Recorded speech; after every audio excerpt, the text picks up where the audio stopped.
Le chemin de l'ombre n'est pas pavé de gloire, mais c'est un chemin d'une importance capitale. Ning regarda Xu Chongshan, son visage impassible. Il acceptait son destin.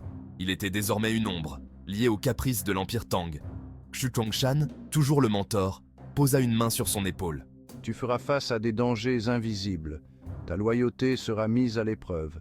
Ta résolution sera brisée et reforgée. Ning le savait. Il comprenait le poids de son nouveau rôle. Il était la lame cachée, le protecteur dans l'ombre. Sa vie ne lui appartenait plus. Elle appartenait à l'Empire, à l'Empereur lui-même. Cette pensée lui donna un frisson dans le dos. Ning hocha la tête, la mâchoire serrée. Il était prêt. Il le devait. Tu possèdes un talent rare, Ninke. L'empereur le voit. Je le vois. Ning fronça les sourcils, ne sachant pas trop comment répondre. Il était une ombre, un protecteur, pas une arme à brandir. Mais Xu Chongshan poursuivit, sa voix empreinte d'une compréhension tacite. Une ombre peut être bien plus qu'un simple protecteur. Une ombre peut être les yeux et les oreilles de l'empereur. Un murmure dans l'obscurité, façonnant les événements depuis les ombres. Les yeux de Ning s'écarquillèrent. Il n'avait jamais envisagé cet aspect de son rôle. Tu seras formé, tu apprendras à anticiper les menaces avant qu'elles ne surviennent. Tu deviendras une arme que les ennemis de l'Empire ne verront jamais venir. Un étrange mélange de peur et d'excitation parcourut Ning. C'était son destin. La loyauté est une arme à double tranchant. Ninke. Elle peut être une source de grande force, mais aussi un grand fardeau. Ning s'agita, mal à l'aise. Il sentait le poids des paroles de Xu Chongshan s'abattre sur lui comme un lourd manteau. L'empereur exige une loyauté absolue. Mais tu dois te rappeler que ta loyauté va à l'Empire Tang, au peuple qu'il protège. Ning hocha lentement la tête, l'esprit en ébullition. Il comprenait la distinction, mais la ligne semblait floue. Tes actions, tes pensées même, doivent être enveloppées de secrets. Ne fais confiance à personne. Remets tout en question. Ning sentit un nœud d'anxiété dans son estomac. Cette vie, ce chemin, était semé de dangers et d'incertitudes. Mais il avait prêté serment. Il ne faiblirait pas. Ning ne put s'empêcher de ressentir une pointe de curiosité. Vais-je rencontrer l'empereur demanda-t-il d'une voix à peine audible. Xu Chongshan laissa échapper un petit rire, un son rare qui dissipa momentanément la tension dans la pièce.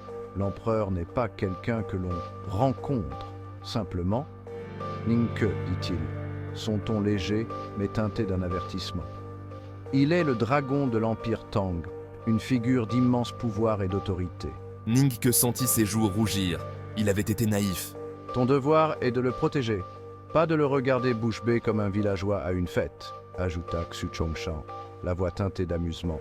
Ning baissa la tête, mortifié. Il connaissait sa place. Il était une ombre, destinée à se fondre dans le décor, pas à se démarquer.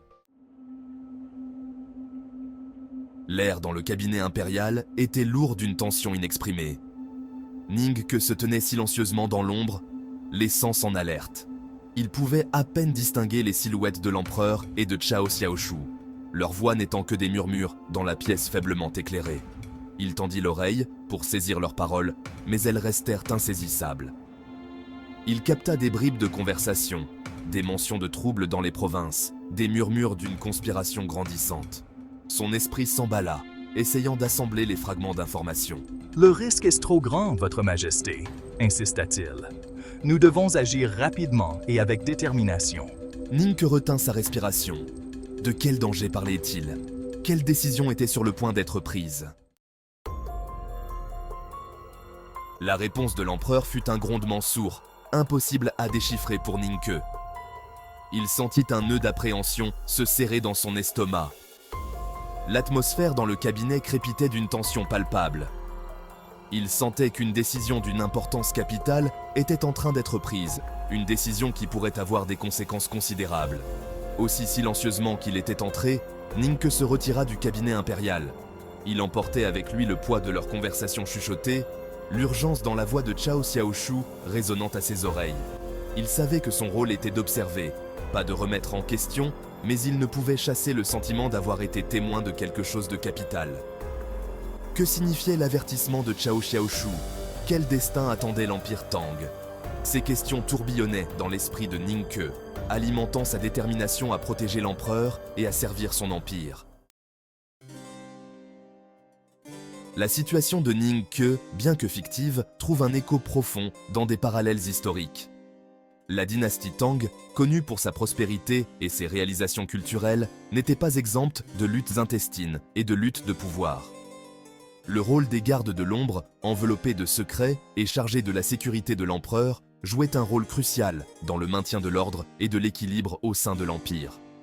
Tout comme Ning Ke est aux prises avec le fardeau de la loyauté et le poids de son destin, d'innombrables individus à travers l'histoire ont été confrontés à des dilemmes similaires.